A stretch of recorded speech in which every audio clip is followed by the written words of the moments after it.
बहुत समय पुरानी बात है। चाइना के एक राजा ने अपने बेटे को अच्छा शासक और ईमानदार राजा बनाने के मकसद से उसे एक जैन मास्टर के पास भेजा। वो राजकुमार जैन मास्टर के साथ रहने लगा और उस राजकुमार को कुछ दिन अपने साथ रखने के बाद उस जैन मास्टर ने उसे 1 साल के लिए जंगल में अकेले रहने के लिए भेज दिया। वो युवराज 1 साल तक जंगल में अकेला रहा, वहाँ के वातावरण को समझा, वहाँ के पेड़ पौधों को जाना और वहाँ कई नई आवाज़ों को सुना। धीरे धीरे 1 साल का समय समाप्त हो गया। वो युवराज वापस लौटकर जैन मास्टर के पास आया। जब युवराज जंगल से लौटकर वापस आया तो मास्टर ने पूछा, बताओ तुमने वहाँ क्या देखा और क्या नया सुना।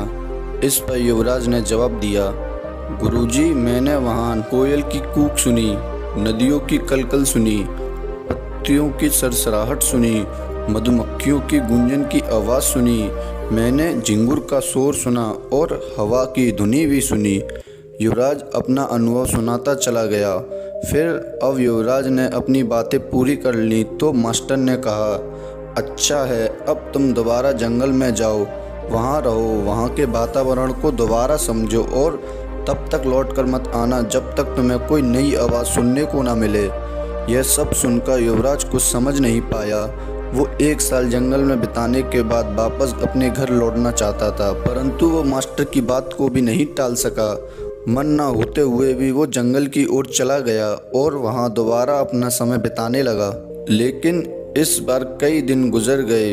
युवराज को उस जंगल में कोई नई आवाज़ सुनाई नहीं दी और वह बहुत परेशान हो उठा। एक दिन उसने निश्चित किया कि वो हर आवाज़ को बड़े ही ध्यान से सुनेगा। और फिर कई दिनों बाद एक सुबह उसे अनजानी सी आवाज़ हल्की हल्की ध्वनि के साथ सुनाई दी और फिर कुछ ही दिनों में उसे वो आवाज़ साफ सुनाई देने लगी। और इस घटना के कुछ दिन बाद वो दोबारा उस जैन मास्टर के पास पहुंच गया और बोला, कुछ दिन तो मुझे वही ध्वनि सुनाई दी जो पहले सुनाई देती थी, लेकिन एक दिन मुझे कुछ ऐसी आवाज़ सुनाई दी जो पहले कभी सुनाई नहीं दी थी। फिर मैंने बहुत ही ध्यान से उस आवाज़ को सुना तो मुझे कलियों के खिलखिलाने की आवाज़ सुनाई दी, मुझे धरती पे गिरती सूर्य की किरणों की आवाज़ सुनाई दी और तितलियों के गीतों की आवाज़ सुनाई दी, घास द्वारा सुबह की ओस को पीने की ध्वनि सुनाई दी। उस युवराज की यह सब बातें सुनकर जैन मास्टर बहुत खुश हो गए और मुस्कुराकर बोले, अनसुनी बातों को सुनने की क्षमता होना एक अच्छे और सच्चे राजकुमार की निशानी है, क्योंकि जब कोई राजा प्रजा के दिलों की बातों को सुनना सीख जाता है, उन्हें समझना सीख जाता है, जो दर्द उसकी प्रजा ने बयां ना किया हो उसे समझ लेता है, अपने लोगों की परेशानियां और अनकही शिकायतों को सुन लेता है, केवल वही राजा अपनी प्रजा का दिल जीतकर उनका विश्वास जीत लेता है, उसकी प्रजा के साथ कुछ गलत हो और उसे समझ लेता है और अपने राज्य के नागरिकों की वास्तविक आवश्यकताओं को पूरी कर लेता है।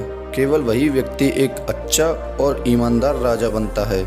तो इस कहानी से हमें यह समझ आता है कि अगर हमें अपने फील्ड का लीडर बनना है, अपने फील्ड का मास्टर बनना है, तो हमें भी वो सुनना सीखना चाहिए जो हमसे कहा ना गया हो। यानी हमें बिल्कुल अलर्ट होकर अपना काम करना चाहिए और हमें हर इंसान की ज़रूरतों और भावनाओं का ख्याल रखना चाहिए।